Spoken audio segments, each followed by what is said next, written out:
See, I just stepped outside here, and let's see here. See this?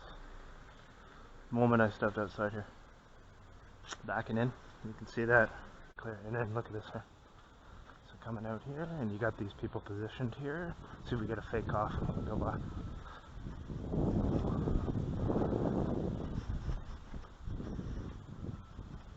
This is the house here where they pull in with the truck as soon as I leave.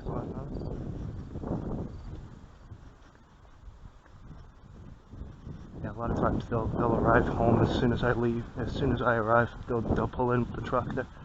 Same people, giving instructions, those folks there, and then they got them outside here right when I'm leaving. I've shown you them a number of times arriving the moment I leave or the moment I come back. Numerous videos there. So they had them out there today as I leave. And again, I'm heading into a different province now for work. Each day I go to work, I head into a different province. So heading from Quebec to Ontario, you're going to see Firstresponders in Ottawa. That I can pretty much guarantee.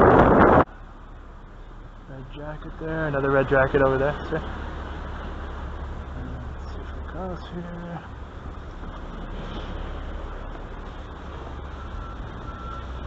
And they even have like, I noted before, they even have like homeless people wearing the camouflage, telling them to wear the camouflage.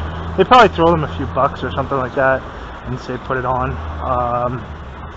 Yeah, again, that's not natural. They're not just all, if you think everyone who's wearing that is just randomly all decided to get up and put on the same clothing, you're a little bit slow, a bit naive if you think that. So they're told to put that on, just like they're told to put the red on there. Now again, if you hear the fake off there. Now again, with the red, they may, that's two there. That's two, there's one there, passing by, stalking, and pretending to do work. Again, let's see where he's turning. Oh, he's turning down here where I gotta go to. So the Masonic actors there are making another appearance. That's twice so far today.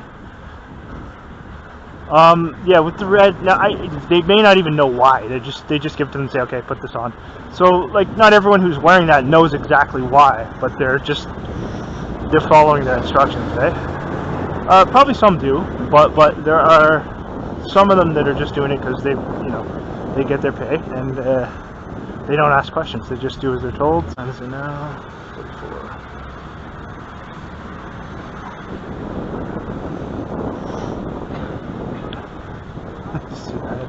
Yeah, well, obviously that was.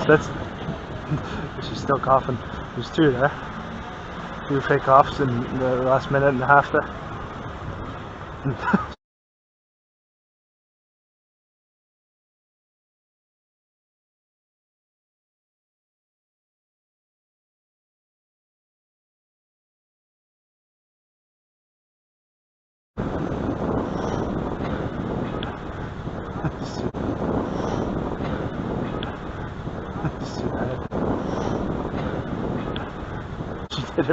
She even smiled while she did it too. It's funny.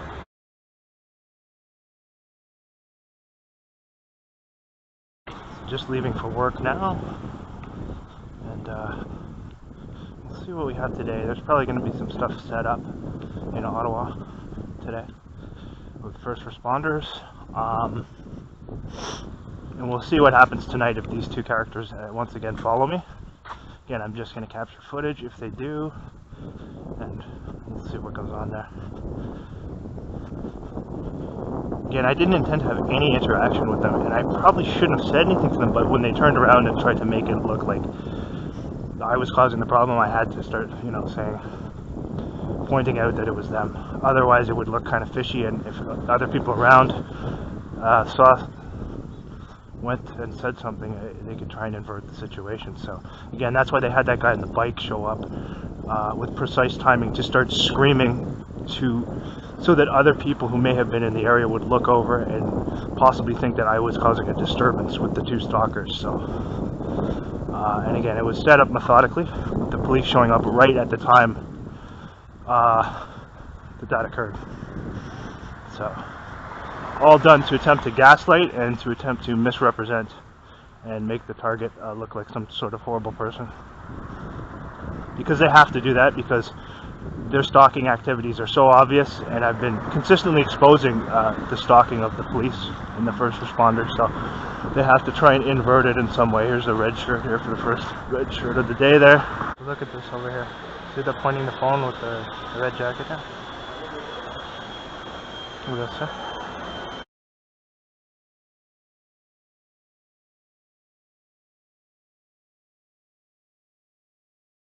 Pointing the phone directly at the target and pretending to be on the phone. That's how they do it. They try and play it off like it's just casual. See, right there. Now she turns it around. She turns it the other way, seeing that I noticed it. Because again, they're told that most of the time they're told that the target doesn't notice, but you can see that. See again, and watching, wearing red and then pointing. We'll walk up here. I'll just show you here. See, right there. And now she's turned it again. Now she turns it this way. See. Again, given precise instructions with that, and that is done so that the target will see it, but also to try and make it not seem too weird to anyone else around, because she can just try and play that off like she's on the phone, but again, pretty clear there. I showed you yesterday too, someone doing the same thing there, and this time she was clearly pointing it directly towards me, while wearing her red jacket that she's been instructed to wear there, so pretty clear. With that one. And again, if you see that once, twice, 10 times, you can say, okay, maybe that's a coincidence. But when you put it together with all of the other things and you see it hundreds and hundreds of times, you recognize it for what it is. So, to go down this way, so you'll see here. And it is one of those vehicles that's painted over, looks like. So. Yeah, it could be one of those mobile crisis intervention. We'll see. Because again, oftentimes they have those police cars, those special police cars like that painted over. And you can see how they waste resources and misrepresent what they do. Because if there was a real crisis situation, that's what that vehicle should be used for. Instead, they're using it for stalking people who have done nothing wrong. So yeah, I think that's what it is. Although, is it? Yeah, I think it is. So. Yeah, and again, this is, so the place where I gotta go, oh, it is, so it's right in front. So that vehicle is right in front of the place where I gotta go. I had walked too far here, I didn't notice initially.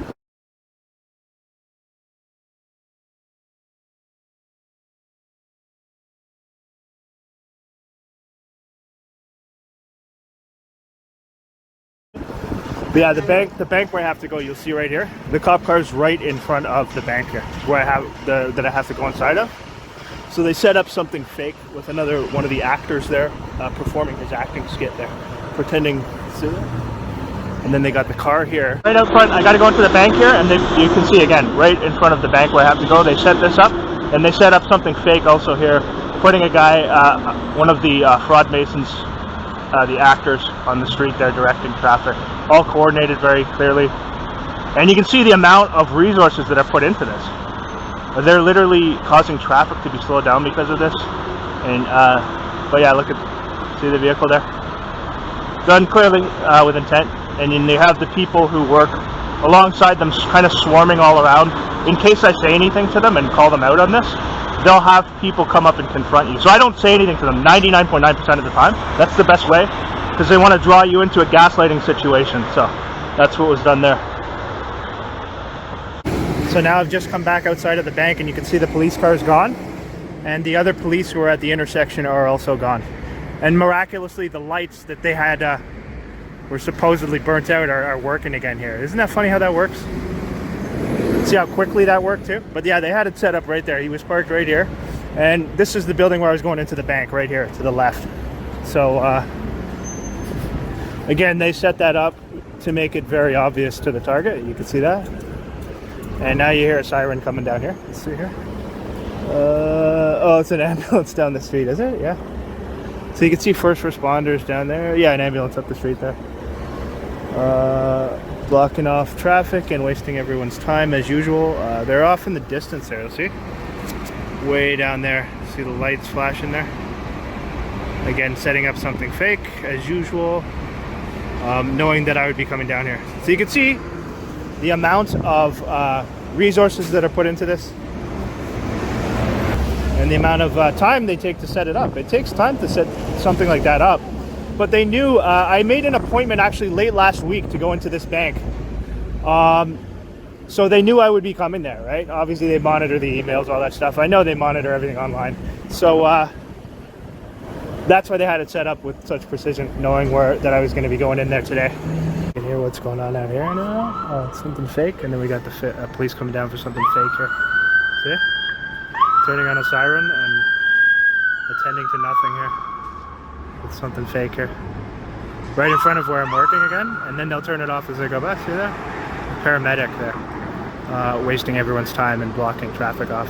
It's harassment there, you see that? So I've just come out of work here, and let's see here. Here we have it. Let's see if we can get a good look at a face in there. Oh no, we can't. There's nobody in there. They just leave it there with the lights on, see? Parked directly in front of where I'm working. And again, you've seen how many times they've done that. So, just another one for the record there. And is this another one here? Oh no, that's just a car here. Yeah, so, is that a special constable? Oh no, that is one too, yeah. So we got, if you look over here, you'll see there's a second one over here on this side here.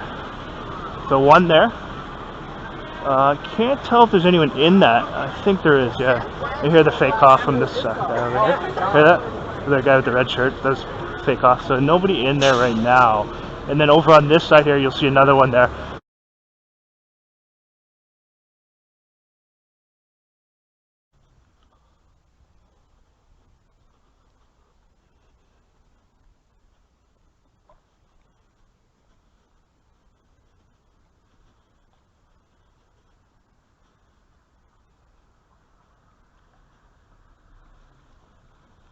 Look at this here.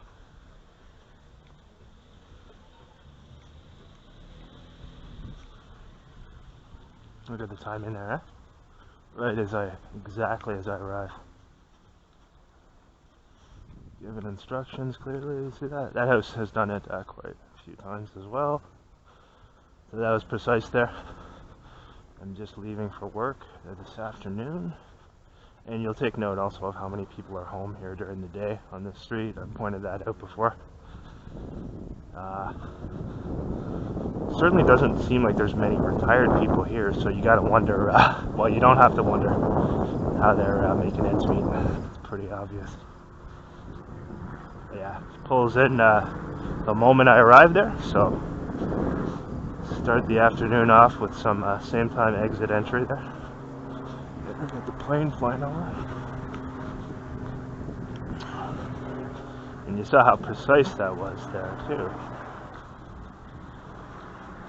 But again, they'll switch it up. It's not going to be the exact same house every single day. That becomes way too obvious. So they switch it up and interchange a little bit here and there. But you can see how precise it is there. And there was, as I left there, obviously they've received notification to go and do the assignment. Red jacket right here.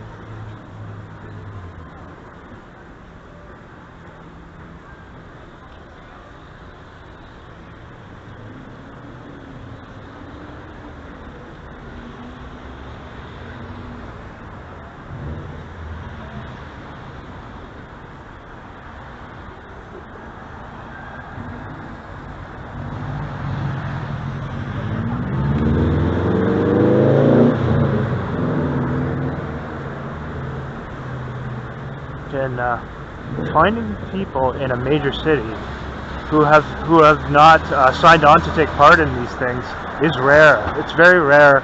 Of course, there are some, but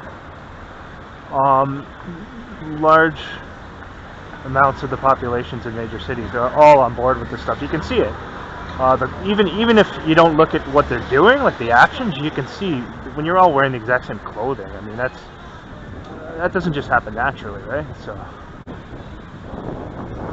and the camouflage thing is entirely different. Again, I've gone over that. That's something that is done to, I believe, to program people to subconsciously accept seeing the military uniforms all the time, because they do intend to bring have some sort of fake event that will lead to the militaries coming into major cities, and we'll see them regularly, and then that will just become the norm. And they'll tell you that they're here for peacekeeping,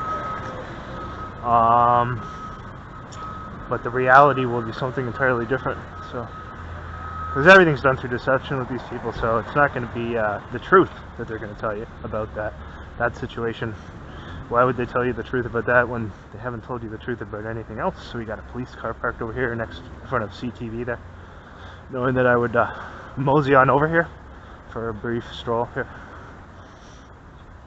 They got them set up there, and they'll probably have them park out in front of my workplace today as well. So with that, I'll capture footage with my phone. Won't be using the glasses for that. It's no one in the car as usual there.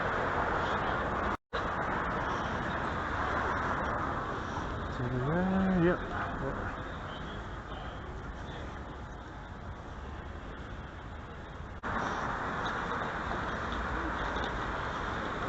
And again, while they're doing all of these activities, these brazen stalking activities, this blatant neglect of basic human dignities in the law, their complete disdain for basic human decency in the law, these people, these frauds in positions of authority, while they're doing this, it's also simultaneously important to maintain this facade that everything's normal, so that they can still present some semblance of normalcy to the people who they're deceiving into participating in these operations. That is also very important. And you see this here, like that pretty much sums it up there. Honoring emergency responders, and you know what they do. I mean, look at this, the fire department there, the police. The other ones I'm not going to say anything about, but those two there, I mean, you've seen my videos, you know what they're about. You know that, like everything, this is inversion and a lie and complete deceit right here. If you know what these people are really about, you wouldn't be honoring them with stamps. Many of them would be thrown in prison. But because we have a total inversion of all that is normal, and because evil is being presented as good, you see that type of thing. And again, I'm not saying that there aren't some people in those positions who may not be decent people, but if you're in those positions, if you've chosen to go into those positions with good intentions and you have a conscience, you're not going to last long and you're not going to move up. So those are the facts there. Very clear. There's a code of silence, and that involves ensuring that you are deceitful about these actions that they participate in regarding stalking and organized harassment, and working with people who are enlisted to partake in these activities. So, but yeah, that sums it up right there. The total deceit, total inversion right there. Stamps honoring people who are involved in criminal activities, who completely degrade and ignore basic human rights in the law, who set up fake events and completely misrepresent their jobs, are being honored as heroes by these people here and by our deceitful, lying, controlled media. They always try to present these people as heroes as well, for the most part. Sometimes they'll paint the cops in a bad way, but that's all part of the agenda. They never actually, they only show them with these stupid fake stage things that they set up with them. They won't show the real things that they're involved in, and that is because the media works in coordination with the police. I've seen them staging events in coordination with the police in Toronto. I went over that and have some footage of that also. And they all work together, and it's all deceit. So, but that pretty much sums it up. It sums up the massive deceit and the total inversion of those stamps that they're issuing there. Now, there may be some situations where they have done really good things and helped people. I'm not saying that hasn't happened. For sure it has. But that is kind of offset when you see these other things that they're doing. And again, there may be some good people in those professions. I'm not saying every person who goes into those professions is bad, but the unfortunate thing is the good people don't speak out enough about this stuff, and it's very unfortunate. And again, the reason for that is because they get threatened, and many of them will be forced out of their jobs if they do. So it's a very difficult situation. Brings up a moral conundrum. Should you do what is right, or should you keep your good paying job? Very, very difficult for some people, and I can understand that. I can understand how there would be a moral dilemma there. But if you have morals, if you have a God-given conscience, if you haven't done things to block out your God-given conscience, then you would make the decision not to be involved in those organizations, I think.